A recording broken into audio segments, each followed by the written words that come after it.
আর একটা সিগারেট দে তো। জি ম্যাডাম, দিতাছি। এলাম ম্যাডাম।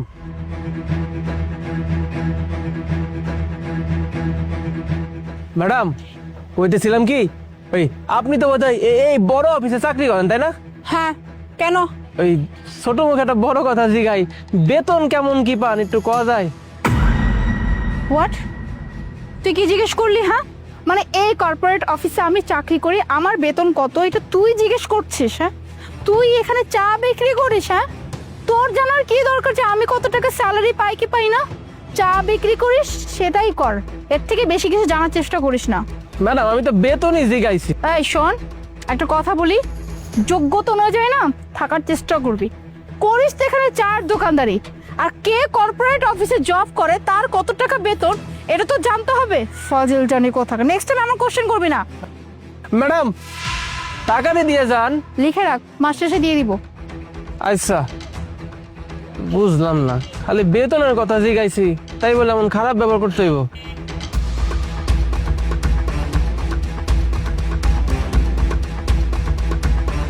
একটা সিগারেট দে তো। হ্যাঁ স্যার দিতাছি। কি গরম পড়ছে বাইরে। Elon sir.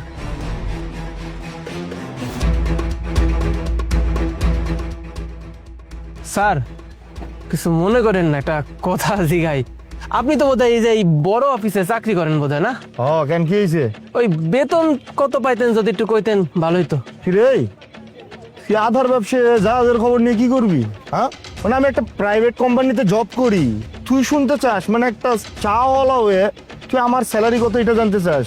মানে তোর দোকানে আইসা সিগারেট চা এগুলা খাই একটু সময় দি মাথায় উঠে আসতেছিস তাই না? আমার বেতন কত শুনতে চাস? খবরদার, নেক্সট টাইম যেন এরকম ভুল আর কখনো করবি না। স্যার টাকাটি লিখে রাখ, পরে নিস। বুঝলাম না, বড় বড় অফিসারদের ব্যবহার আসার এমন খারাপ কেন? আল্লাহ জানে কি অবস্থা। আরে বলিস না, বাইরে যে গরম পড়ছে, ভেতরে দেখছিস এসির ভিতরে কত ঠান্ডা। এই 2 কাপ চা দে। আই জলদি চাপা না। স্যার ম্যাডাম 2 মিনিট টাইম দেন, এই কাপটা ধুয়ে দিতাছি। ম্যাডাম স্যার আপনাদের দেখা মেলা খুশি মনে হইতেছে, বেতন টেতন পাইছেন নাকি? আর বলিস না আপন, আমি সকালবেলা সিগারেট নিতে আসছি তখনও স্যালারির কথা জিজ্ঞেস করছে। আরে এই কথা বলতেছিস, আমিও সকালবেলা সিগারেট খাইতে আসছি। স্যার আপনি বেতন কত পান? মানে কি একটা অবস্থা। আচ্ছা ওয়েট, আই তুই জানতে চাচ্ছিস না যে আমরা কত টাকা বেতন পাই? আচ্ছা ঠিক আছে, আপন ওকে বলেই দেই, তারপর দেখবি ওর চোখ আকাশ উঠে যাবে। শোন, আমরা যে অফিসে জব করি না, আমার বেতন হচ্ছে 1 লাখ টাকা, আর ওর বেতন হচ্ছে 70,000 টাকা। ভাবিস না যেটা সারা বছর জুড়ে প্রতি মাসে আমি পাই 1 লাখ আর ও পাই 70,000। কি এখন শান্তি হইলো তো তোর? হ্যাঁ, আসছিল আপনাদের বেতন কত আমার জানার জন্য পাগল হয়ে যাচ্ছিল প্রায়। কি শান্তি হয়েছে? এখন চাটা দে। কি কইলেন আপনারা?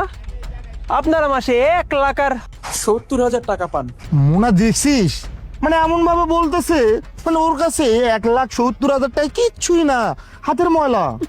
বেশি পাট দেখাতে যাচ্ছে তো তাই এমন ভাবে বলছে। এই 1,70,000 টাকা তুই সারা বছর ইনকাম করিস এই দোকান থেকে, তুই যেভাবে পাট দেখাচ্ছিস? স্যার ম্যাডাম ছোট মুখে একটা বড় কথা কই, কিছু মনে করেন না। আপনারা এক একজন 1 লাখ টাকা আর 80,000 টাকা বেতন পায়া এমন একটা ভাব দেখাইতেছেন, মনে হইতেছে আপনারা বিশাল বড় কোটিপতি। আপনাকে ভাবভঙ্গি দেখলে মনে হয় আপনারা 5 স্টারের খাবার ছাড়া খাবার খাইতেছেন না। স্যার ম্যাডাম আপনারা দুজন মিলে তো আমারে মেলা কথাই শুনাইলেন। আমি চায়ের দোকানে চা বিক্রি করি, আমি ছোট লোক গরিব, আমি কোন সাহসে আপনাদের কাছে বেতনের টাকা জিগাইছি? এখন ঘটনা হয়েছে কি ম্যাডাম, স্যার ওই আমি আপনাদের কিছু কথা বলি, আপনারা একটু শোনেন। হ্যাঁ ঠিকই কইছেন, আমি চায়ের দোকানে চা বিক্রি করি, কিন্তু আমি কিন্তু শুধু ওই চাই বিক্রি করি না, এর পাশাপাশি কিন্তু আমার আরো ব্যবসা আছে ম্যাডাম। স্যার আমার এলাকায় 10-10টা অটো ভাড়া দিয়ে আছে, 10-10টা অটো। এই প্রত্যেকটা অটো থেকে না প্রতিদিন আমি 500 টাকা করে ভাড়া তুলি। তাহলে এবার আপনারা হিসাব করে দেখেন, একটা অটো থেকে যদি প্রতিদিন 500 টাকা আসে, তাহলে 10টা অটো থেকে প্রতিদিন আসে 5,000 টাকা। এবার একদিনে যদি আমার 5,000 টাকা আসে খালি অটো থেকে, তাহলে সেই অটো থেকে আমার এক মাসে আসে 1.5 লাখ টাকা। 1.5 লাখ টাকা ম্যাডাম। শুধু এইটাই না ম্যাডাম, এর পাশাপাশি এই এলাকায় বৃন্দাবন বাজারে আমার 5-5টা ভাঙড়ির দোকান আছে ম্যাডাম, 5-5টা। এই এক একটা ভাঙড়ির দোকান থেকে প্রতিদিন আমি 1,000 টাকা করে লাভ তুলি ম্যাডাম। তাহলে আমার প্রতিদিন কয় টাকা হইলো কন? 5,000 টাকা। তাহলে মাসে হিসাব করেন 1.5 লাখ টাকা। তাহলে অটোর 1.5 লাখ টাকা আর এই ভাঙড়ির দোকানে 1.5 লাখ টাকা মিলে কয় টাকা হইলো ম্যাডাম? 3 লাখ টাকা। আমি যদি কোনো কিছু নাও করি, যদি বাড়িতে বইসাও থাকি, বা আমি যদি মইরাও যাই, তাও এই 3 লাখ টাকা আমার পরিবারের লোকজন বইসা বইসা খাইতে পারবো। আর এই যে আপনারা আমার চায়ের দোকান দেখতেছেন না, এইটা হচ্ছে আমার উপরি ইনকাম। সারাদিন বাড়িতে বসে থাকে কি আর ভালো লাগে? তাই ভাবলাম যে বাড়িতে বসে না থাকা এই চায়ের দোকানে কাম কাজ করি। এখান থেকে তো মাস গেলে আমার 30-40 হাজার টাকা আসে। স্যার ম্যাডাম, আপনাদের দুজনেই কইতাছি। তাহলে এবার আপনারা হিসাব করে দেখেন, আপনারা তো মেলা শিক্ষিত। প্রতি মাসে আমার 3,30,000 থেকে 3,50,000 টাকা ইনকাম। তাইলে এবার আপনারাই কন, আসল ধনী ব্যক্তি কেডা? আপনারা দুইজন, কেউ 1 লাখ টাকা, কেউ 70,000 টাকা বেতন পান। তাই আপনাদের যে ভাব দেখে মনে হয় আপনারা কোটিপতি। মানুষের মানুষ ভাবেন না, মানুষে তার জামা কাপড় দেখে জাজ করেন। ম্যাডাম স্যার, আপনারা শিক্ষিত হয়েছেন ঠিকই, কিন্তু মনুষ্যত্ববোধের দিক থেকে আপনারা প্রকৃতভাবে মানুষ হইতে পারেন নাই। মানুষের মানুষ ভাবতে শেখেন। আর আপনাকে আমি মাঝে মধ্যে বেতনের কথা কেন জিজ্ঞাতাম জানেন স্যার ম্যাডাম? আমার বাড়িতে আমার একটা ছোট বোন আছে, হ্যাঁ পড়ালেখায় মেলা ভালো। পড়ালেখা শেষ করে সে চাকরি বলা ঘুরে বেড়াইতেছে, একদিন এক অফিস ইন্টারভিউ দিয়ে বেড়ায়। তো আমি তারা কইছি, চাকরি কেন করবি, তুই ব্যবসা কর, চাকরি থেকে ব্যবসা করা তো মেলা ভালো। কিন্তু তার স্বপ্ন সে বড় কোনো কর্পোরেট অফিসে জব করব। তা এখন জব করলে কেমন কি বেতন আমার তো কোনো ধারণা নাই। আমার তো কোনোদিন ওই অফিসের সামনে যাওয়ার সৌভাগ্য হয় নাই। তাই আমি আপনাকে দুইজনে জিগাইতাম যে স্যার ম্যাডাম, আপনারা বেতন কত পান? কিন্তু যেই কথা শুনাইলেন আপনারা, কেউ পান 1 লাখ, কেউ পান 70,000। এই 1 লাখ বা 70,000 টাকার লেগা তো আমি আমার বোনটারে বাইরে কাম করতে দিব না। দরকার হলে আমি আমার বোনডে ব্যবসা করে দিব, জামা কাপড়ের ব্যবসা দিয়ে দিব। এরপরও আমি আমার বোনডে কর্পোরেট অফিসে জব করতে পাঠাবো না।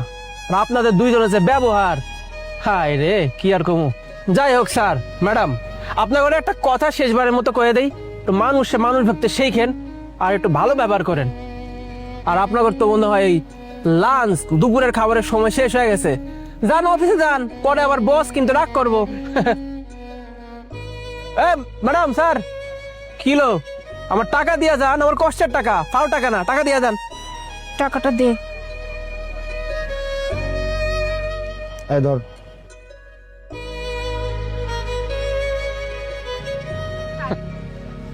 হায় রে মানুষ।